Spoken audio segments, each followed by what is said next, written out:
According to Asian Development Bank reports recently, Indonesia is still positioned to achieve high growth rates and show economic resilience.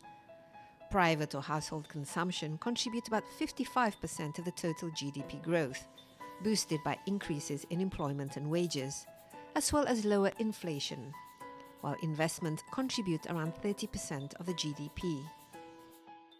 However, uncertain policies regarding fuel subsidies can drive up inflation, which could result in the slowing down of consumption and investment, affecting the country's overall growth. For this, other ways to boost the domestic economy and create new business opportunities must be found that will expand further the country's domestic market and revenue-generating potentials.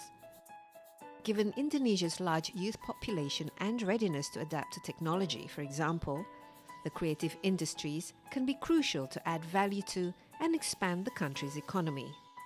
I asked Minister of Tourism and Creative Economy Mary Pangestu on how to increase the role of the creative industries in the country's economic growth. Do you think we as a country are creating the infrastructure, particularly for this type of future industries, by, for example, making it easier for people to become angel investors and for young people to actually create startups and incubator programs? Are we creating the right kind of environment for the creative industries to thrive, do you think? Not yet. Although we know what areas to address. I would say probably in terms of, you're talking about institutions and infrastructure, I would say three main things. One is the actual ICT infrastructure. Okay, we are connected through the mobile telephony, but internet penetration rate is still only around 20%. Why?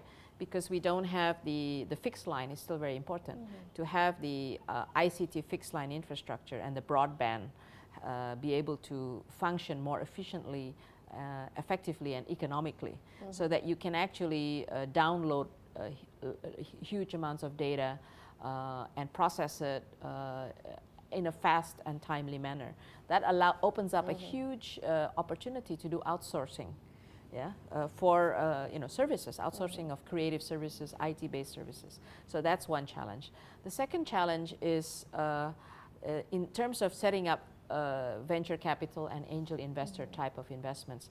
We actually should give incentive, and lower the requirements in some cases, like the minimum capital and so on. And these young creativepreneurs, they also should be facilitated when they want to set up a business and not go through this whole long process that is still very bureaucratic if you want to set up a company. And the final thing is intellectual property right protection. Once you've got the apps, once you've got the design, how can you be protected? Your intellectual property or your idea can be protected and be monetized. And you should also be, you as the creator, how do you not, some big company takes your idea and monetizes it and you don't get anything out of it. It's okay if they buy your, your startup. So a lot of these issues, and in that intellectual property rights area, to monetize it, to appraise it, is actually part of the banking and the financing part of it. Because in putting a value to the idea, to the intellectual property, that's your collateral actually, to be able to get financing. So that I would say those three areas is that we need to work on. Okay, are those areas your main focus? I mean, can we see in the next few years that these will come to reality? Because these are future, they're job creators. Yes, they are. People. They're future, contributors to the national economy. And it's also, I think, it will reduce the inequitable distribution of economic development across the country, because you could be anywhere. You could be in Malang, you could be in Toraja, and you could still, if the infrastructure of connecting you is there, you could be working there and doing outsourcing work anywhere, and somebody could be just coordinating all this and then selling the services domestically or abroad. I mean, this is happening in countries like India, where their export of services, such services, is greater than their export of goods creation. Okay, finally, in terms of targets and how much, do you have particular targets for the creative industries to achieve, particularly in terms of how much increase in percentage of revenue that it can bring to the Indonesian economy within the next few years? I mean, do you have sort of like a wish list and target? Yeah. We actually have a blueprint and targets. Right now, the creative industries, the 15 sectors, contributes about 7% to GDP. So by 2015, we are hoping it can contribute 8% to GDP. What does that mean? It means all these sectors have to grow at a higher rate than the GDP growth rate of 6%, right? And some of them, like film, like the IT-based creative industries, they're actually right now growing at about 7 to 8%. And like the IT-based content, they're increasing at 9%. Yeah, so this is part of the target. And then labor absorption. These 15 sectors absorb 11.8 million out of the 110 labor force that we have. And we want to be able to maintain that 11% share, maybe go up to 12% in the next 3 to 5 years. And finally, contribute to foreign exchange. Yeah? Contributing to foreign exchange right now is about 10 billion. I would hope that we can export more. I think it's very hard for us to estimate how much outsourcing goes on because that's intangible, so it's hard to know. But just in the last, I would say in the last 3 days, I've met at least 3 people who say, oh, I work from my home. I'm doing outsourcing to the US. One was an architect, one was a software engineer, and the other one was a graphic designer. And so, you know, it's happening, but we don't have a good idea about that number. And I would say the final thing that I would hope as a target, it's hard to measure, but it's how to enhance Indonesia's image in the world as a creative industry, as having a strong comparative advantage in the creative industries, just because of our very rich cultural heritage, our demographics, and our, as you said, our ability to absorb new technology.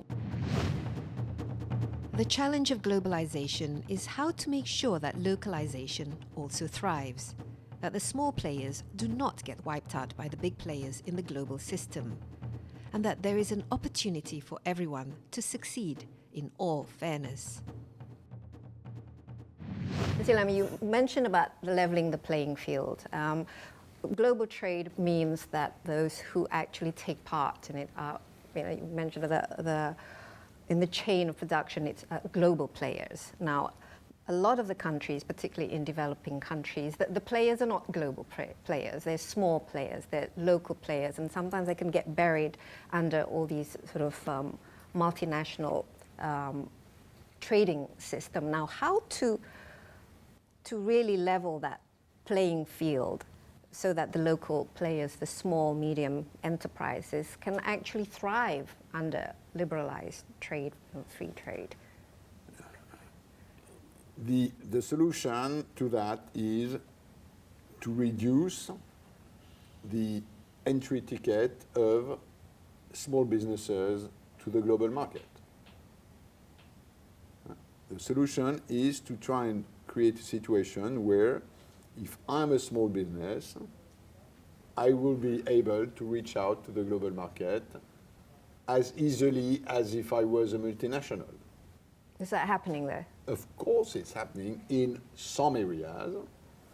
Take countries like Costa Rica, for instance, or New Zealand. Not huge elephants in the world economy. They've been doing incredibly well in small businesses stepping in the global market and reaping economies of scale as if they were big multinationals. Now, part of the solution lies in improving the rules of world trade, and back to the issue I mentioned about customs facilitation, for instance. Does this mean that all small businesses can reach out to the global market? No, there are many reasons why some businesses will remain local. In food, for instance, we all know that a large part of the food production goes to the local market, a part of that goes to the regional market, another part to the national market, depending on its size, and a part to the global market. There is room for everybody in this system.